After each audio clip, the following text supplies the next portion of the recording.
Welcome one, welcome all, welcome to State of the Age with Mike and Austin. Today we have Candice Leach here from the Chet Goes to the Doctor series. What's up, State of the Age? My name is Candice Leach. This is my podcast. And I invented this. I made this a couple of years ago with a couple of my buddies. I've been like the sort of creative. These two guys, have been like the faces of it, but I'm sort of like pulling the strings from behind the whole. So yeah, if you guys want to sort of talk about how we got in contact. For the record, that's not true. For the record, that's not true. Okay, I just love putting you guys on your feet a little bit. I like doing a little improv. It gets the juices flowing. But yeah, I'm a filmmaker. I'm based out of New Paltz, New York. I love comedy. I love doing sitcoms. I'm a big fat T word. If you somehow can't already tell. And I made a little movie about a puppet, and it's been a little ongoing series that we've been doing because I really love serialized in the sense of a TV show, like episodic comedy, like comedy shows where you have this group of characters that you really get to know over a long period of time. I love writing in that style. That's sort of my favorite thing ever. So this really gave me a chance to do that in like an indie way. So can you take a minute to let us know what your role is in all that? So I am the co-creator. I'm the writer of the series. I tap away at the little screenplays. I perform the main role. I play the puppet Chet. And I consider myself like a sort of producer slash like editor because I'm sort of hands-on on a lot of the software. Like I edit the whole series in Adobe Suite stuff. But I wouldn't be anywhere without my other co-creator and the other half of the project, Michael Lasquadro. He is the visual designer. He's in charge of the cinematography, the direction, the camera work. He does the color grading, like everything about how the series looks is all his brain, and everything about like how it feels and how it sounds and like what it's doing is all like my brain. And I feel like that sort of half and half partnership is what's been able to make it so that we can each do really good at what we like to do best. So when was it you realized you wanted to get into film production? Like what was that spark that made you realize I want to make movies? Oh well, I mean, I've been a YouTuber since I was a kid. I was one of them. I was one of those kids that had like a YouTube channel, you know. So I remember being like 12 years old, like downloading Windows Movie Maker, like cracking Sony Vegas, and making like YouTube videos. I used to be like a commentary person in like 2016. I would do like the video, like gameplay in the background. You talk about like this thing or whatever, like. But you're talking about something like Subway Surfers or something? It used to be CS:GO surfing. Like before it was verticals, you would watch the video in your on your computer, and it would be CS:GO surfing. So it would still be like Subway Surfer, but it was pre-vertical evolution. So like that sort of, but I've always loved the idea of entertaining people, and I live in sort of the middle of nowhere, and my only outlet to entertain like more people than the people just around me was internet videos, and that sort of became like making videos became the way that I would get that satisfaction of entertaining people around me. So it was just a constant all throughout your childhood, your upbringing. Yeah, it was when I went to college, I really wanted to write for TV because I understood like I could do this sort of comedy stuff and like doing it in a video format was fun, but I was like I can really like use my comedy to write for like a TV show. And then when I got to college, I was like I'm gonna be an English major so I can learn everything I can about writing. And I joined like a film club, and the film club was a lot of fun. And when I realized like I was having a lot of fun doing this film stuff, I was also learning a lot about the process. Like a lot of the time, because I had like the very put myself out there and make myself into the joke kind of energy that would get me like put in a lot of sketches like with people. So when it would be everybody is staying late, you know, after class or whatever at the film club at college to do like a little sketch, they would be like, okay, yeah, come and do this sketch. And it started to be like people who were seniors. Jacob Sampson was doing his like senior seminar film and was like, yo, I want you to be in my senior seminar thing. So then I would be like around all these really expensive cameras and these people who were really, really locked into what it meant to produce a film. And then I got way more into that, so I completely switched my major, and I just got super into making, like, not just writing film and TV, but like being around all aspects of it, sort of having like a holistic vision of your project, not just in how it's written, but how it's executed and how it's shot and how the actors interact with each other and how it's edited, like everything from pre to post-production. Like, if you really have a solid vision of what you want something to look like, I think that if not doing all those things yourself, which is sort of hell, like having at least your fingers in every piece of your project makes it more gooder. So, like you say, there's pre-production, production, post-production. Like, exactly what is involved in the making of a short film such as Chet? So that is something that we sort of learned while doing it, because when we first did Chet Goes to the Doctor, Chet Goes to a Doctor? Chet Goes to the Doc. Wow, it's been a while. Anyway, when we first did that, as a group, we hadn't made like a short film together. Like, I had obviously worked on smaller projects, but this was a lot of people and a lot of different scenes being shot. So when I would do like a sketch, it would be a day or two of shoots, and it would just be like, all right, once that day or two is over, you take all the files and edit them, and there it is. When it's something that's getting up to like 15-20 minutes and you have all these different scenes with all these different people, it takes like over the course of a month maybe to film it. You really the thing that I learned the most was organizing, because I wasn't as organized during Chet 1 nearly as much as I am now. I think a very, very strong organizational mindset going into it will save your process, and that's something that I wouldn't have learned unless I wasn't on all sides of this. Like, being an editor in post-production made me realize how unbelievably important it is during pre-production to make sure that every single scene and shot is numbered and then like cataloged in a document by a script supervisor, so you know which takes and which shots you want for which scenes. Like, everything now, when we do an episode, everything is so thoroughly storyboarded and numbered that every time we start rolling the camera, we know exactly where that shot is going to go in the episode. I think a little bit of the improvisational, like, on the fly decision making can stay and does stay, so it's not so methodical that it's impossible to like have fun moments with improv. When you work with the same people for long enough, you start to realize where those new ideas can fit into these really, really elaborate plans that you've made. What I always say is we shoot the script at least once, like everything that's written in the script, so we get coverage of everything that we know we're gonna need for the episode. And then we're all there in the moment having fun and making each other laugh. We'll improvise and we'll do whatever we think is funny to each other, because we know each other well enough and we know the story well enough collectively that we won't do something that's so unbelievable or unwatchable that it can't and actually end up in the show. And that happens all the time. So what exactly goes into the writing process?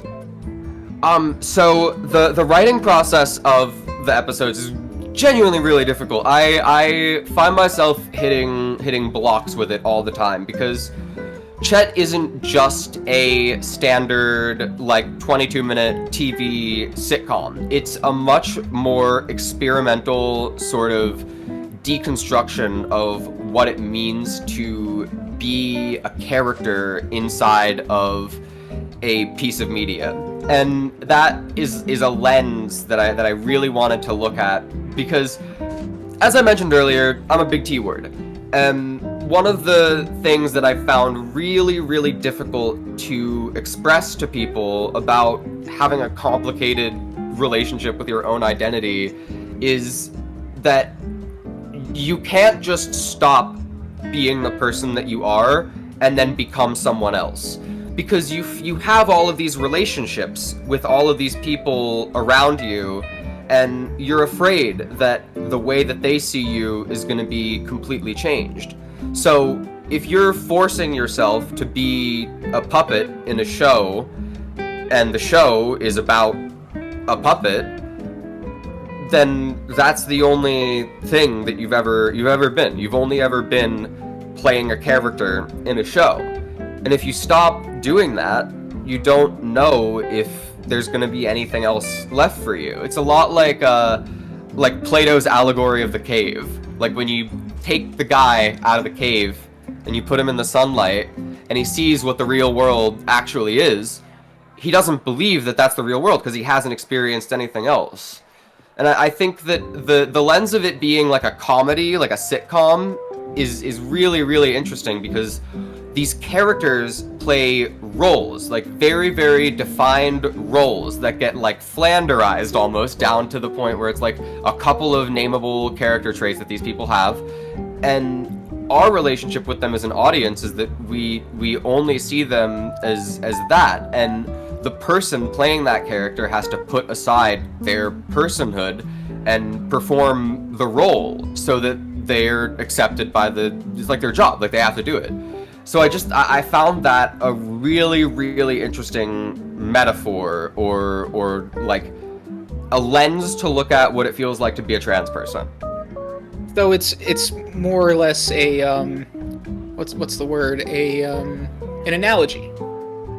Yeah, it's an allegorical work. It's never supposed to be explicit or out loud, because I've had people reach out to me and say that they've been like masking autism and said that they've related to it. People who have like other like mental like issues that they feel like they're not expressing their true identity to the people around them. They've come to me and been like, I really relate to this character in this series. And that's like, that is a testament to how universal I think like the underlying feeling is. And I think that like, just because I'm coming at that feeling from the angle of being a trans person, I don't think that like that is an emotion that I think a lot of people feel, like not living the authentic version of themselves, like having the mask that you put on outside and then the person that you are in your own head.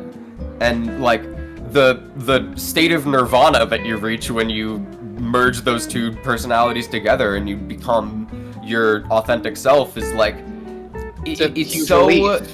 It's like it's intimidating. It's a relief once you get there, but it's very intimidating. When you're in that situation, it feels impossible. It feels like you're not allowed to do it almost. So a lot of what I'm getting here is a lot of your writing process is it's very emotional. A lot of it is the series came from a very emotional point. I guess this gets into a little bit more of how the idea was started, but I think that's gonna help with the context of sort of what it's about. Me and Michael Squadro, we have been roommates for years. We've been living together forever, and right before I like came out of the closet and started presenting to people as Candice, I was in like the worst stages of my life because I knew exactly what was wrong. I knew that I wanted to change myself, but there was like a barrier of my social relationships and the time that it takes to learn how to express yourself. It feels insurmountable. It feels like you're going to be trapped in this body that you don't want to be in for the rest of your life because you don't feel like you're strong enough to make the changes that you need to.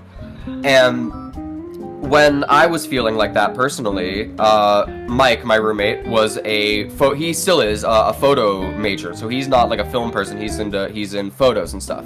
And he had a project for a teacher that he hated, and the teacher always like didn't like it when he tried to do something funny or like entertaining with his project. So for like his big final, he wanted to do one last you to the teacher and do like a puppet. So it was going to be like a series of pictures, and it was going to be like the puppet thing came from him asking like if I would be in a different photo shoot, and I was like, the only way that you would get me to appear on camera is if I'm like a puppet, you know? Like I wouldn't want to show my actual self.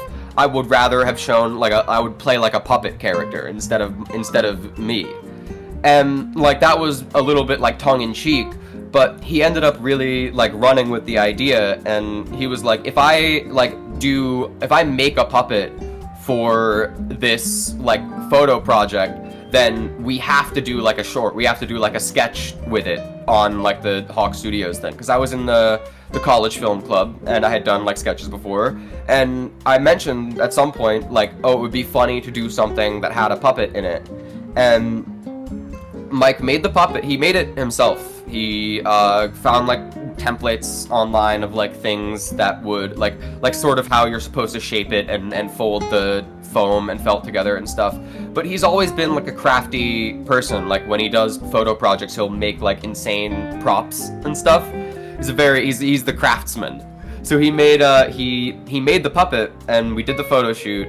And over that summer, like the summer after that semester was over, we were planning on doing the short in the fall. And also over that summer, at the end of that semester, was when I started taking estrogen. And I wasn't out of the closet to anyone at this point in my life. I was just doing it privately. And that's when I realized that the living a double life thing would sort of make the puppet comedy a little bit more like not just have a little bit more weight to it, but like be sentimental, you know, in a way that's not completely like cynical. Like it was originally going to be like, oh, it's just like a puppet who's a douchebag who goes to college and does a bunch of drugs. Like it would be like what Chet looks like on the surface, and then finding like that meaning to imbue into this project that we were going to do made it so much more like appealing to write. Like obviously it's more of a challenge, but I think that it makes it's what made it special. It wouldn't have been the same thing if it didn't have that sort of personal like horror, weird body dysmorphia aspect where the puppet is seeing the hand in the mirror. Like that's what makes it the at the core, you know? That was more or less the birth of Chet. Yeah, exactly. I mean, he was born. Yeah. He was around, but like that summer when I was like coming up with like what this script would be, it was like finally finding that like thing that made it click, because it was like it could be like a funny sketch, but it's not there. It's not like the next thing, you know? And just that with the analogy of being A transsexual! The fact that it's an analogy for being a transgender individual, it just brought it all together as like the glue for the entire series, more or less. Absolutely, yeah. So, moving on, out of all the projects you've overseen and written for, if it was just the 3 Chet movies or any other smaller things for Hawk Studios, what has been your absolute favorite? It's obviously Chet. Like I can't say that anything else is my like favorite project, because I've never had something that's so like personal to me. But it would be so bullshit not bring something else up. I'm gonna plug this though. This is a lot of fun. Me and another great friend of mine, Kim Friedlander, did a pilot for another class, and we called it "This Is the Show." So if you go on YouTube, if you look up "This Is the Show," The Pitch. Episode 1 is called The Pitch. It's hard to find because the SEO isn't great. We just made this, but it's like an us in the real world, sort of playing these exaggerated versions of ourselves.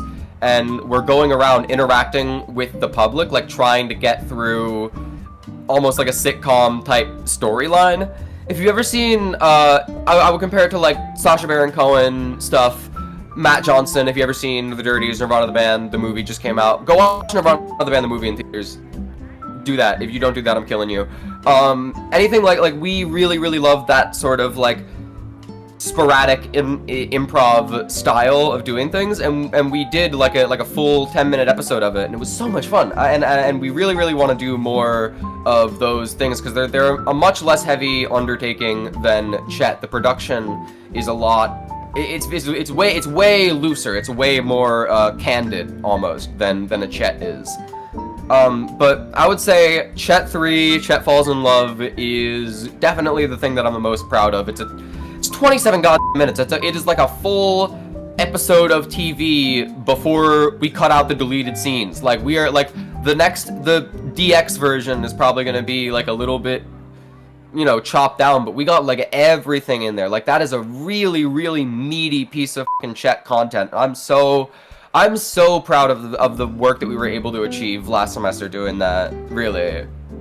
So you got Chet Goes to the Doctor. You got Chet Falls in Love. There was a third one. I forgot the name of it. Chet Goes to the Doctor. Chet Goes to a Party, and then Chet Falls in Love. A party. So what were your inspirations for the 3 different stories? Well, there's actually a lot of different episodes that we came up with that didn't like make it in. So a lot of the time it was just coming up with different scenarios that we wanted this character in. So Chet Goes to the Doctor was the pilot because that was the one that brought in like the body horror, the fact that Chet doesn't want to be a puppet. He finds that out because he goes to the doctor. Like that's the inciting incident of the series. That's why I think Chet Goes to the Doctor is such like a striking title, because that's really like what causes a lot of the things afterwards to happen. And then Chet Goes to a Party started off as almost a retelling or a reimagining of the very first photo shoot project that Mike did for Chet, because in that one Chet went to a bar, he makes out with some guy's girlfriend, he gets like kicked out, and then his friend comes and saves him. And Chet Goes to a Party is much longer, much more elaborate. It has a lot more like beats than that, and the like girlfriend character isn't really in it. It's like Chet does like a ton of drugs at the party and becomes a public nuisance and gets him and Joe kicked out. Like it's a lot more in depth, but the same sort of skeleton of what was happening there went into Chet Goes to a Party. And then Falls in Love, I don't want to do too many spoilers for those who haven't seen, but it started as 2 episodes separate that we condensed into 1 episode because we didn't think each of them on their own would be as strong. And then we were originally going to do a 5-episode series, but then now that we combined 3 and 4 into 4, our next episode is going to be the finale of this like online mini-series version that we're doing. So do you plan on going anywhere with the Chet series? Do you plan on making it its own channel and just continuing the series? We are going to definitely do a new upload, like an archive of the 4 episodes of the series, but once the finale comes out, that's going to be the end of the Chet show, as we'll call it. If somebody wants to pay me a lot of money to make a season of the Chet show, then I'd happily do it. But what I see this more as is a stepping stone for the next thing that I'm able to do. I feel like I learned so incredibly much about what it is like to make a TV scale show and to have characters develop and change and be played by actors who develop and change them themselves for like multiple years throughout the process of making the show. I got to experience all of that stuff firsthand by doing this, and if the finale comes out and nothing else happens to Chet after, I will be completely satisfied with what the project was in its entirety, in the form that we have it in. So you say you're a producer for the Chet series. but also as a student, funds are probably really difficult to come by. So how do you fund these projects? Mike went into some credit card debt.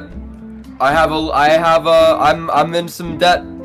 I mean, I'm not in credit card debt. I'm in debt to a lot of other things in my life. But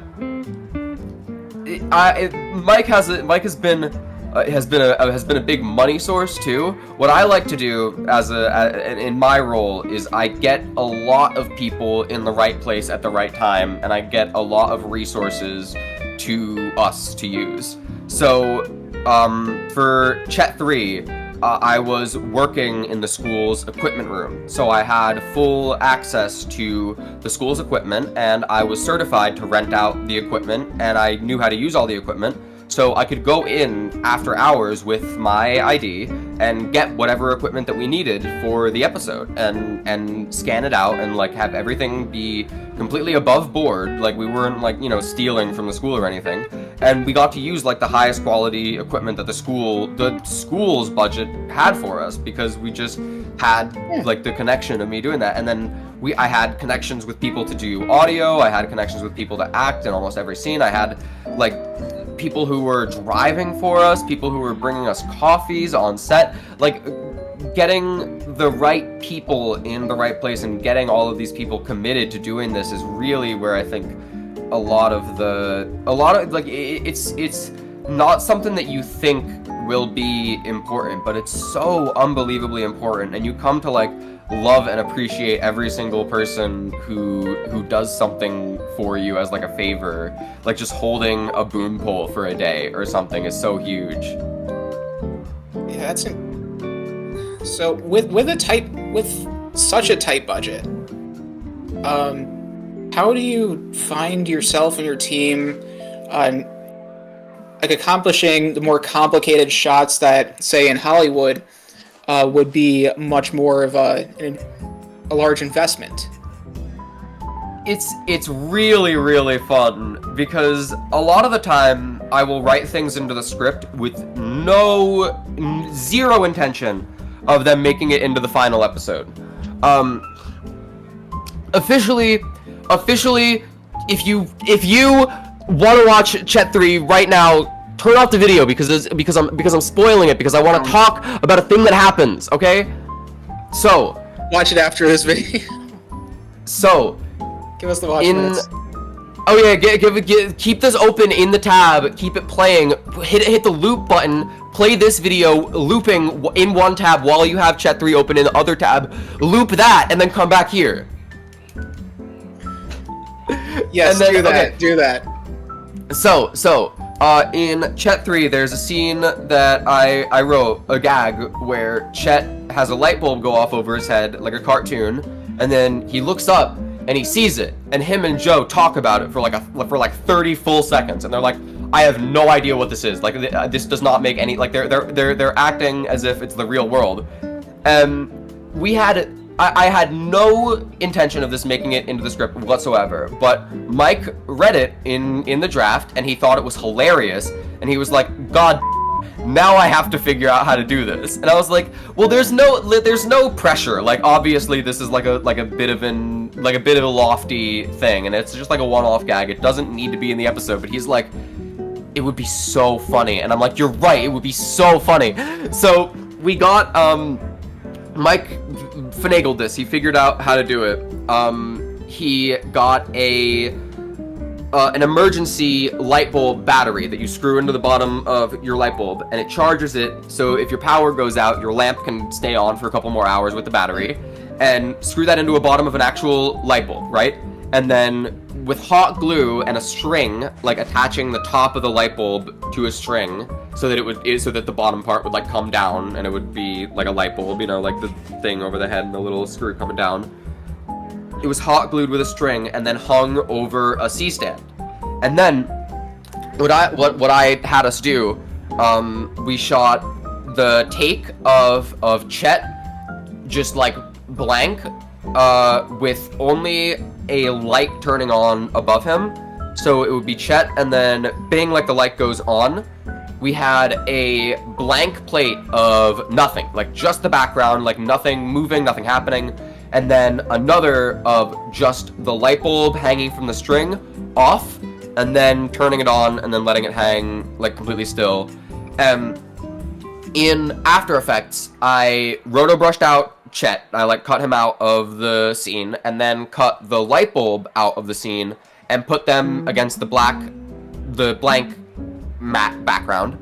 And I synced it so that when the light turned on above Chet was when the light bulb appeared in the timeline. And then like I did a little bit more effects work to like blend the light into the background source a little better.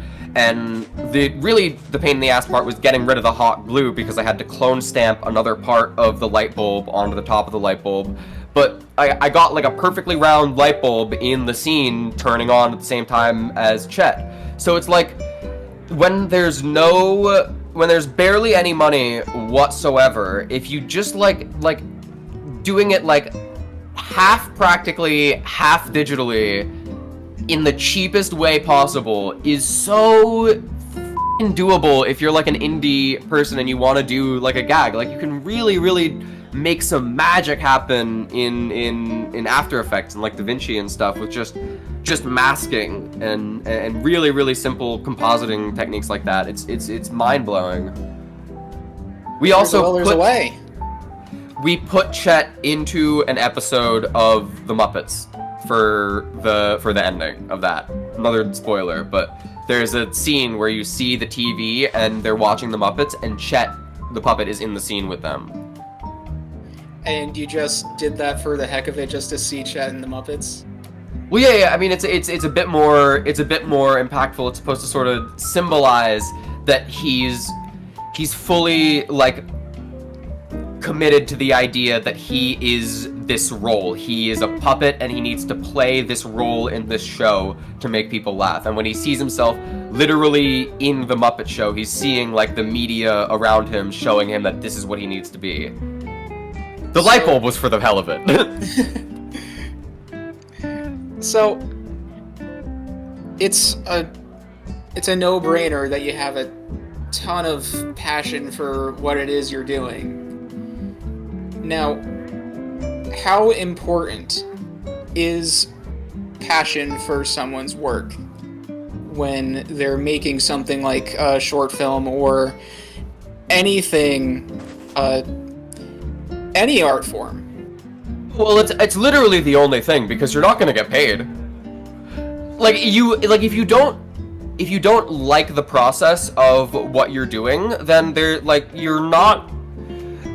is no shot in the world that you going through the motions bored making a film is ever going to make you money. Like, you should be if you're genuinely committing yourself to an art form or something that you want to do with yourself seriously, it has to be something that you love, or else you're gonna blow your brains out. Like, there's no... I wouldn't do film if I didn't love it, because I know that it's not like a realistic or like, conceivable thing that a lot of people get to do with their life.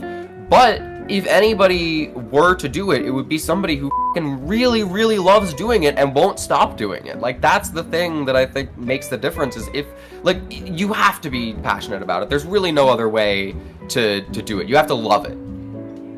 You have to love not just like the end product and like the medium itself, but the work. You have to love doing the work, like being on set with the people, and like finding your people to do that with is gonna make the difference. Like, if you don't have a solid community of people that you love doing stuff with, then it's not going to feel fun.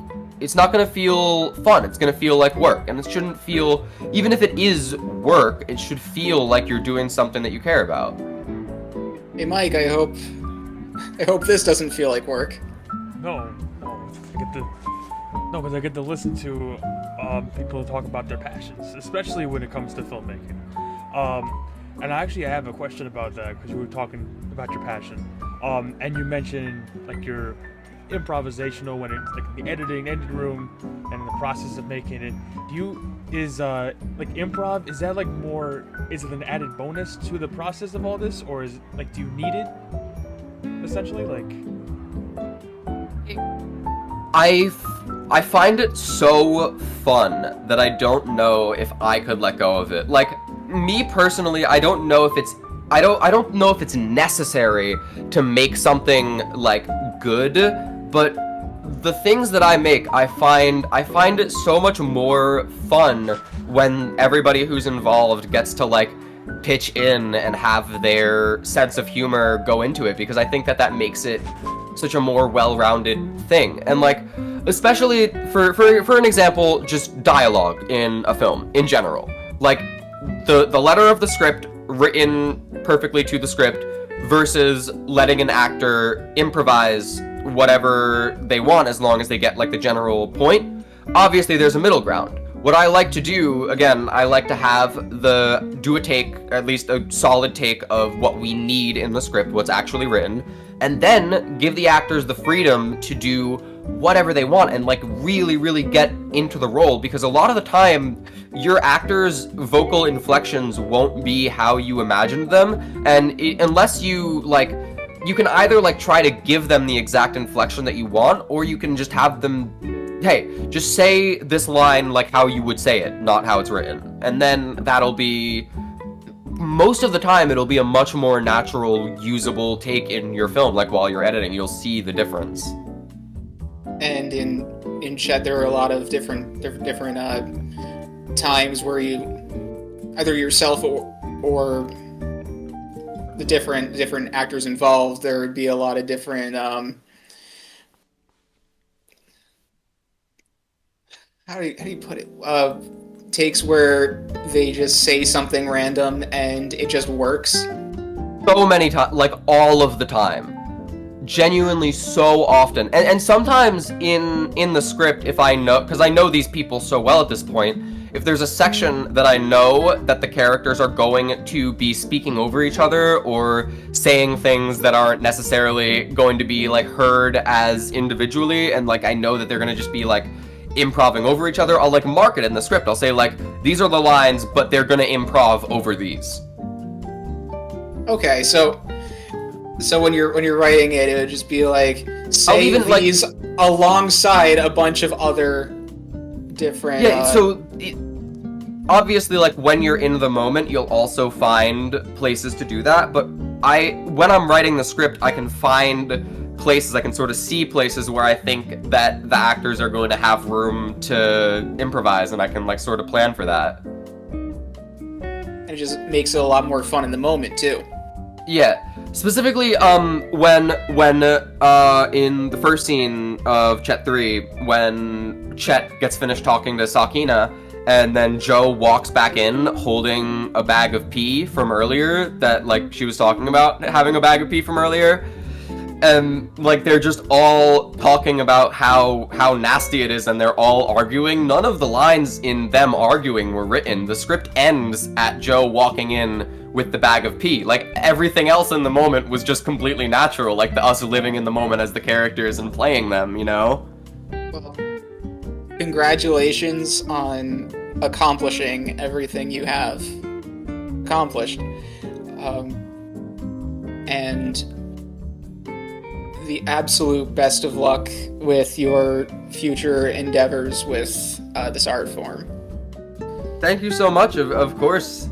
And I hope your guys' podcast goes well. I hope you interview more fire. Hey, I like having a platform to talk about this kind of stuff, because I really enjoy, I enjoy yapping about this kind of thing, because I think about it a lot.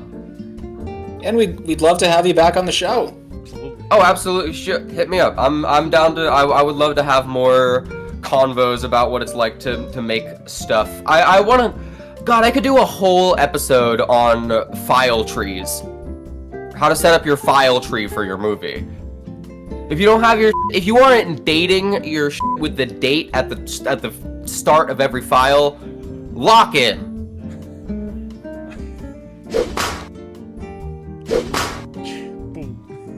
We'll see you then. Hey, thank you so much for having me on. I had a great time. All right, I will see y'all. We're happy to have you on. Yes. And thank you all for watching State of the Age, and we'll see you next time. Take care.